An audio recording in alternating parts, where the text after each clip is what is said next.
Hey friends, today I want to show you a gourmet but easy grilled cheese recipe. So let's get to it. Here is everything you will need for this recipe. A large bunch of fresh basil washed and stems removed and a clove of garlic. Butter, a fresh tomato, fresh mozzarella packed in water, shredded Parmesan cheese, some type of rustic bread, some type of nuts. I'm going to use pecans today, but you could use walnuts or pine nuts, and olive oil. The very first step is to make the pesto. So I've just peeled the garlic. I'm going to add that to the food processor. And then about a 1/4 cup of pecans, about a 1/4 cup of Parmesan cheese.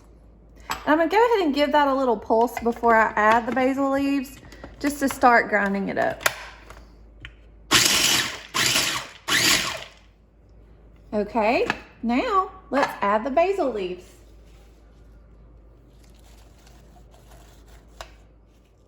And blend. During the blending process, add 1/4 cup of olive oil. And then complete your blending. So now we have made our pesto. I just want to smell it.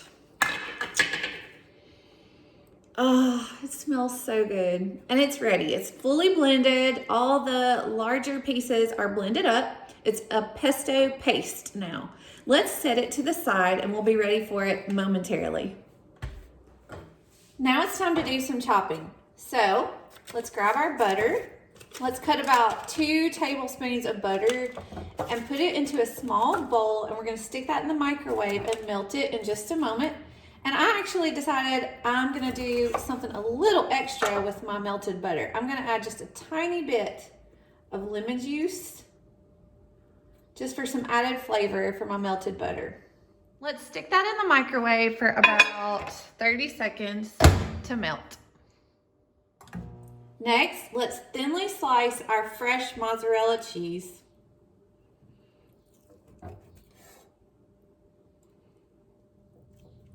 And using a serrated knife this time, I'm going to thinly slice my tomato.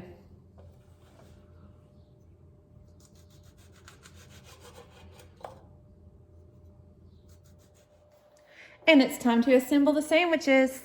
I'm gonna make 2, one for me and one for my neighbor, Allie Ballard. So you're just gonna grab your bread, get your pesto right out of the bowl of the food processor and just spread it on.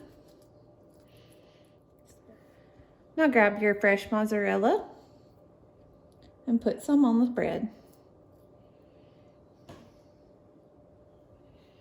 Next is our tomato slices. And last, I'm going to put a little more Parmesan cheese across the top so that it will melt and just hold the bread together. And the final step is to put the top bread on and grab your butter and lemon juice mixture and just paint it across the top.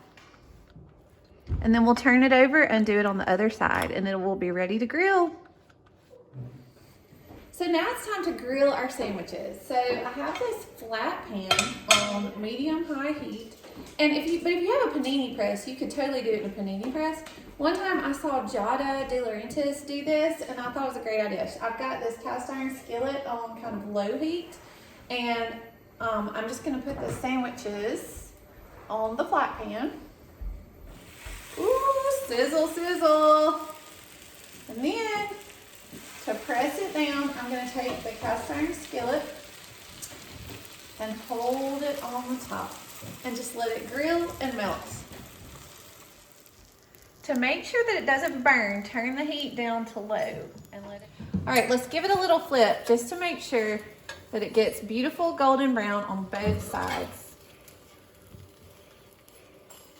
And then add the heated skillet back to the top to continue to thoroughly melt the cheese.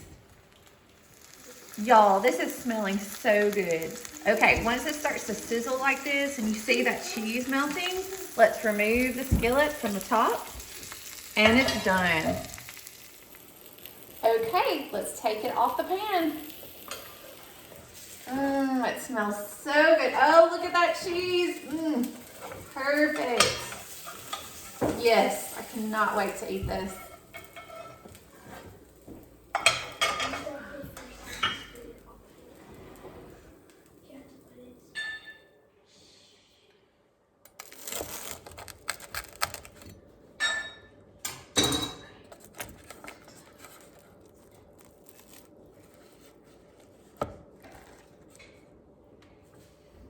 Okay, guys, it's time to taste. Here you go, Ava. Sandwich cheers.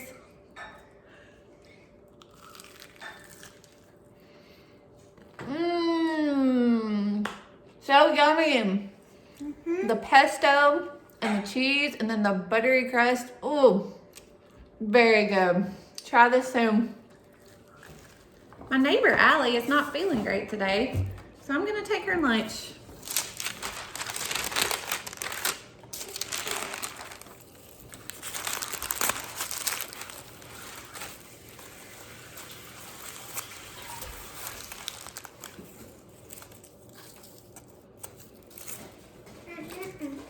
We are walking to our neighbor's house. Look, our next door neighbors have their Christmas inflatables up to spread cheer during quarantine. I love it. Yeah, so I'm taking my neighbor and friend Allie her sandwich I just made. And all my friends that are watching this, if you ever want me to cook for you, I would be happy to. I feel so much joy when I feed people. So please let me know if you ever want some of what I'm cooking. So I didn't think my kids were going to love this, but they have pretty much devoured the ones I already made. So I had to make another one. So I guess I have found a new kid-friendly recipe for the McElwain house. Here you go, guys. So